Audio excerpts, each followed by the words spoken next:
Rabbi shrah li sadri wa yassir li amri wahlul 'uqdatam min lisani yafqahu qawli. Hai teman-teman, di sini saya akan menjelaskan tentang metode istinbat Imam Hanafi. Metode istinbat Imam Hanafi yang digunakan dalam menetapkan suatu hukum adalah Al-Quran, Sunnah, Ijma, Qiyas, dan Ihtisan.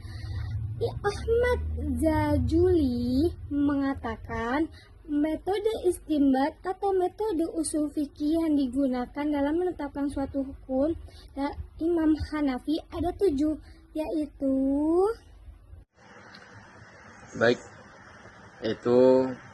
yang pertama itu A.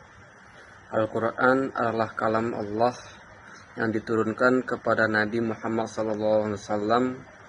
Al-Quran yang memang sebagai sumber hukum tentu sangat berperan sebagai hukum asal yang dijadikan rujukan dalam proses kajian analogis atau legislasi terhadap berbagai metode kajian hukum yang dirumuskan oleh Mujahid.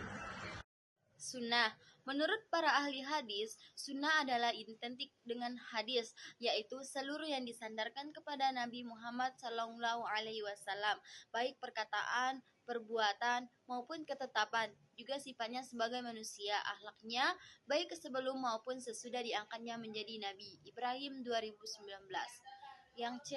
Ucapan para sahabat. Perkataan para sahabat Nabi menurut Imam Abu Hanifah sangat penting karena beliau yang merupakan pembawa ajaran Nabi Muhammad setelah generasinya. Baik, selanjutnya yaitu metode istinbat yang digunakan oleh Imam Hanafi, yaitu qiyas. Qiyas adalah metode istinbat yang digunakan untuk menentukan hukum syara dengan cara membandingkan kasus dengan masalah lain yang telah ditentukan hukumnya oleh Al-Quran, hadis, ataupun ijma.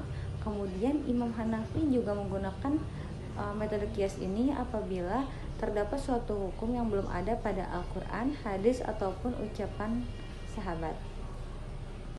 Baik, selanjutnya yaitu metode istinbat yang digunakan oleh Imam Hanafi, yaitu ihtisan.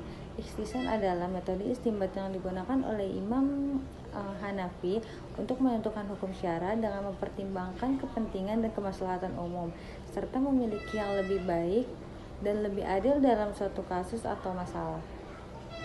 Saya di sini akan menjelaskan tentang ijma. Ijma adalah kesepakatan semua ulama atau mujtahid pada suatu masa tertentu setelah masa generasi Rasulullah dalam menetapkan hukum syara terhadap masalah tertentu. Dalam kitab Al-Mutamad, Abu Al-Husain Al-Bashri mendefinisikan ijma dengan persetujuan dari suatu kelompok jamaah mengenai suatu masalah tertentu melalui tindakan dan penghindaran tindakan. Yang kedua, saya akan menjelaskan tentang URV. Apabila semua dasar hukum di atas dalam menetapkan suatu hukum tidak ditemukan, maka beliau mengembalikannya pada kebiasaan manusia. Sekian dari saya, kurang lebihnya mohon maaf. Wassalamualaikum warahmatullahi wabarakatuh.